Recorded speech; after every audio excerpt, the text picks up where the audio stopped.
Salut les amis, partout où vous êtes dans ce moment dans le monde et partout ailleurs. Ne rate pas cette vidéo et restez connectés parce que nous allons parler de l'histoire de l'un des plus grands ninjas légendaires. Son nom c'est Gaara.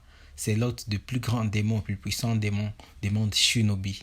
Qu'est-ce que non? Premièrement, nous allons commencer par voir et de décortiquer les mangas à profondeur. Je vais vous donner les 5 secrets que vous ne connaissez pas sur Gaara et même sur Naruto étant notre hôte. Parce que les autres hôtes ont souvent eu la France difficile à cause des démons que portaient en eux.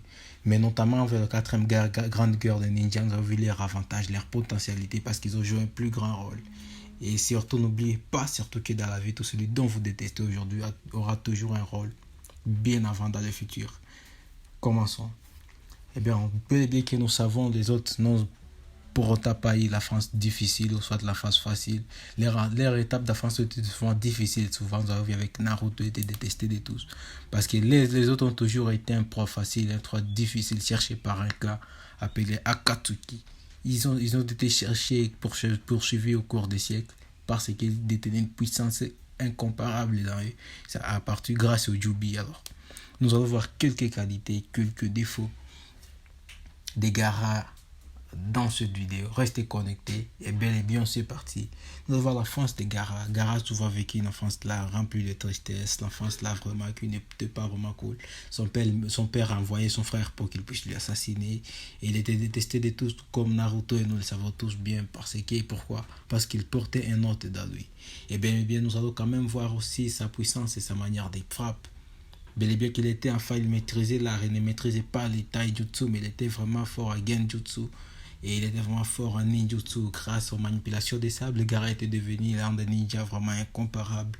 Et il n'avait même pas besoin de mouvements pour se battre. Il n'avait rien qui ait besoin de manipuler ce sable. Grâce à ce pensée, sa manière de combat vraiment, troisièmement, c'est sa façon de combattre, c'est l'un des ninjas charismatiques vraiment. Et comme vous allez toujours constater dans cette vidéo, dont je vais vous proposer ici à suivre dans le lien, c'est vraiment, ça fait partie, et il fait partie l'un des ninjas le plus charismatique dans l'univers de Naruto. Et sa manière, troisièmement, vraiment, on parle de la troisième façon de vie de Gaara, c'est sa manière vraiment de communiquer avec ses démons qui, vraiment avec le temps, bien avant, que vous le savez tous, que lorsqu'un démon est scellé dans un autre, il est venu vraiment un peu de complications pour bien partager les repas qui se trouvent qui s'appellent les chakrins et autres.